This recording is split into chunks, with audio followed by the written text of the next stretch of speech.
This recording lecture is going to focus on writing a summary. A summary, according to Einhaker, answers the question of what a text says. Being able to summarize a text is one way to demonstrate your understanding of the text. Critical reading allows us to deconstruct a text in order to understand what it says. In this image, we see a tower of wooden blocks. This is a traditional game that has been commercialized under the brand name Jenga. The image is of a tower that is resting on one piece, but because the pieces are balanced over a central point, the stack stands. The goal of the game is to pull out as many pieces as possible and replace them on the top without toppling the tower. In a similar way, the goal of a summary is to identify the one thing that is central to the text, the main idea that holds everything else in place, the central point. The goal of the summary is to communicate the main idea and the key support clearly and objectively. Accomplishing that goal means reading and rereading the text so that it does not need to be consulted when we get ready to write. Now I want to watch this short video of two African men, Maasai warriors, playing the traditional game.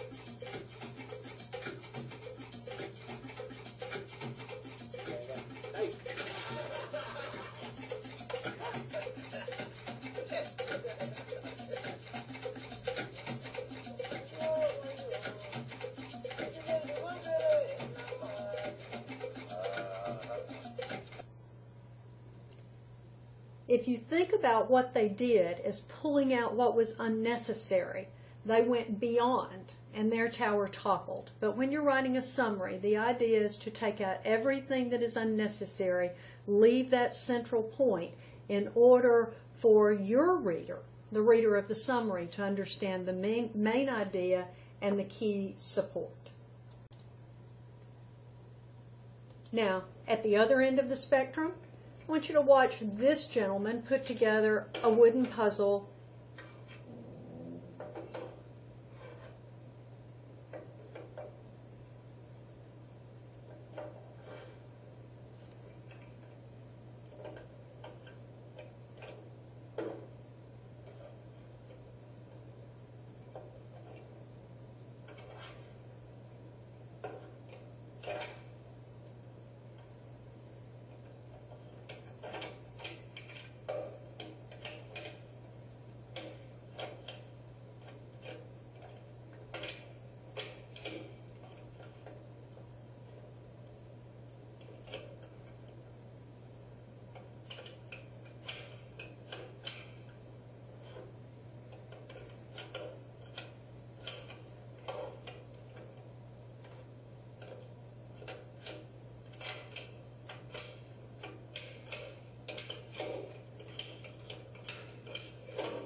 Wow. The idea here is that he has taken all of these parts and put them together in something that is very concise and neat. And in the same way, when we construct an argument, if we take pieces and parts and put them together in such a way that there is a coherent whole, then we've created something equally beautiful.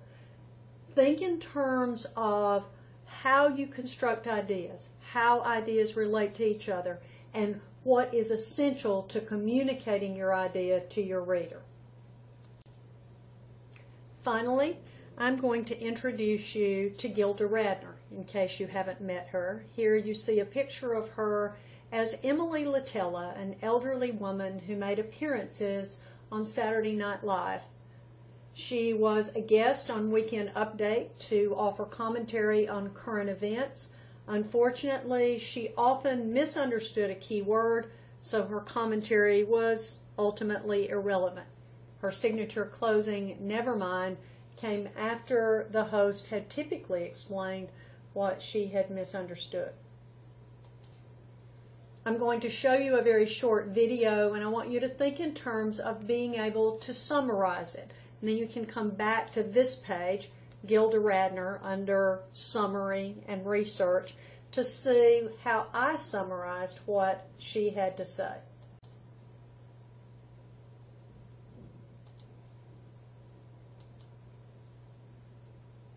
The following clip is brought to you by the new 2013 Lexus LS. And now, a new addition to our update team is correspondent Emily Litella with tonight's commentary. Well, Miss Litella, you've badgered us all for a long time, and now you have a job. Welcome. Oh, well, thank you, Jane. It's very lovely to be part of the news team. Tonight's commentary is very important because I hear that President Ford wants to make Puerto Rico a state. Now, why does he have to make them a state? I didn't think those people even liked meat. Now, let me warn all of you, if you make Puerto Rico a state, the next thing they'll want is a baked potato with sour cream and chives and little tiny bacon bits and pieces of toast. And then they'll probably want a salad bar. Why, they'll be lined up for miles. If President Ford wants to be remembered as a great president in his final days, he should do something about the price of coffee, not steak. It's outrageous. I can't believe what that man is Miss doing. Litella, What? Miss Litella, you've done it again. That's not steak. President Ford wants to make Puerto Rico a state. Not a steak, a state. Oh. Well, I'm sorry. Never mind. I must apologize.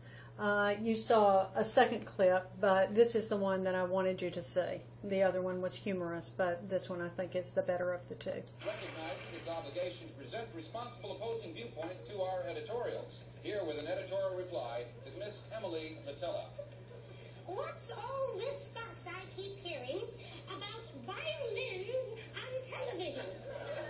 Now, why do parents want their children to see violins on television? Why, I thought the Leonard Bernstein concerts were just lovely. Now, if they only show violins after 10 o'clock at night, the little babies will all be asleep and they won't learn any music appreciation. Why, they'll end up wanting to play guitar and bongo drums and go to Africa and join these rock and roll outfits, and they won't drink milk. I say there should be more violins on television and less game shows. It's terrible the way things... What? Miss Litella, that was violence on television, not violins. Violence. Oh, that's different. Yes. Never mind.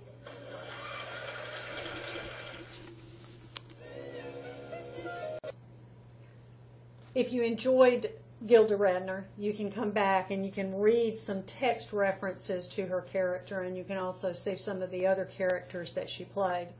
But going back to the idea of summary, a summary is what the text says. Notice that the instructions tell you to read, reread, annotate, apply critical thinking skills, and outline the text. Decide what the thesis or main idea is, what the key points or central points are. Your goal is to state the work's main ideas and key points simply, briefly, and accurately. A hacker lists guidelines for writing a summary. If you'll notice, the section is A1C, the reference is to the 6th edition, and because of that, the page number is different. But in your textbook, the 7th edition, it will still be in this same section. In the first sentence, you are to mention the title of the text, the name of the author, and the author's thesis or the visual central point. You are to maintain a neutral tone. That is, you're to be objective. You're not evaluating the text. You're not saying whether Gilda Radner was funny or not. You would simply be stating the main idea. You maintain that neutral tone throughout your summary. You use third-person point of view, and you use present tense. Even though the Gilda Radner tape is decades old, we would say that in this tape, Gilda Radner plays the part of Emily Litella. It is an academic approach that we adhere to. You keep your focus on the text. We're not talking about the author's ideas. We're talking about, as if they were ours, we're simply explaining or stating to our audience what the author said. We should use our own words. That is, we don't want to simply copy from the original. We want to have enough of an understanding of the text to be able to state it in our own words. One of the examples that I can use is if you watched a movie and you thought it was funny, say one you saw 2 or 3 times, you would be able to tell someone very briefly what the story was about without having to go back and rewatch it. But notice you can quote particular things. I quoted Emily Litella's "Never Mind" as her closing remark.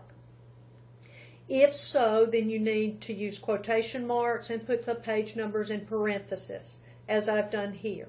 You should maintain the idea of being concise. You should only address the key points because every word should count. Can you say briefly and concisely what the text says? Now, if you go to the bottom of the page, you will notice that there are several things attached, and if you open them up, you will find summaries and responses. This is a summary of a story that was in an earlier 101 text. In We Are Poor, a young Floyd Dale comes to the realization that his family is poor. Using examples that include collections for the poor at church, a father out of work, a diet consisting mainly of potato soup, shoes with holes in the sole, Dale's realization comes with the approach of Christmas. Clearly on the calendar, but not mentioned by his parents. After going to bed on Christmas Eve comes the realization, my body knew it before my mind did. His response to this realization was both a physical and mental pain that leads him to renounce his desire for anything. I have summarized his text, We Are Poor. And then often when you write, I ask for your response. Your response can be your initial response. Your response can be a personal response, or it can be, as critical reading suggests, relating it to something else. In this one, my response is as follows. I told my brother that I did not realize how poor we were until I went away to college, and he informed me that he knew all along. That realization for me, like for Dale, was a rude awakening. I too began to question my rights, but over time I came to realize that rather than be defined by circumstance, we are defined by thoughts. And then I go on. I use my maiden name just to distinguish when I write as an example. In the second example, I summarize another text called My Father. And in it, Naomi Wolf talks about her father, who is an eccentric, and about the things that he has taught people through his career, and about her returning home to listen to him now that she is an adult. In the third one, William Zinster writes a text called College Pressures, and in it he discusses the pressures that students experience as students. That students experience in college. In each one of these, notice in the first sentence that I give the text title, the author's name, and the main idea. And then I give specific points that are used to support. If you notice the second one, Naomi Wolf's was longer because the original was longer. But you want to consolidate it. Notice that when I used quotation marks, at the end of the sentence I indicated the page number that information came from. The summary answers the question of what a text says. You have examples to refer to. Notice the rules. First sentence, title, author, main idea. Be objective. Use third person and present tense. Keep your focus on the text. Use your own words. Be concise.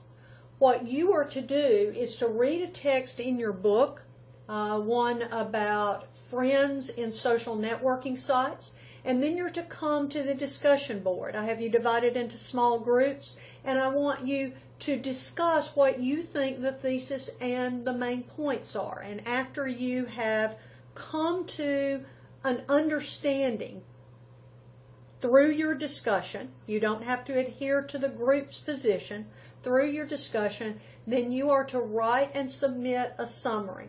The assignment is posted on Blackboard under the unit, and I will provide a rubric so that you can see what I'll be looking for.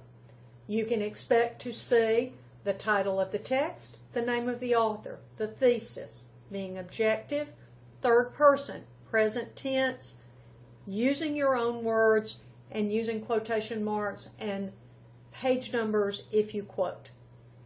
If you have questions, please let me know.